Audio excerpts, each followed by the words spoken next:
Mañana un sismo de magnitud 5.9 registrado a 13 kilómetros al suroeste de Oaxaca, de León, en Oaxaca, activó la alerta sísmica en la Ciudad de México, alerta que solamente funcionó en un 88% de los altavoces.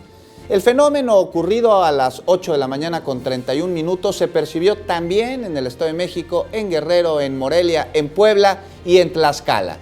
De acuerdo con el secretario de Gobernación, Alfonso Navarrete Prida, tras realizar los protocolos de revisión y de seguridad, no se reportaron afectaciones, tampoco personas lesionadas, esto en ninguna entidad. Por su parte, el jefe de análisis del Servicio Sismológico Nacional, Víctor Hugo Espíndola, explicó que el sismo fue producto de la interacción entre las placas de Cocos y de Norteamérica, donde el número de réplicas suele ser bajo. De hecho, ya ocurrieron dos en una escala muy, pero muy baja. Vamos con Enrique Muñiz y con los detalles sobre el dispositivo de revisión y de seguridad que se aplicó aquí en la capital del país.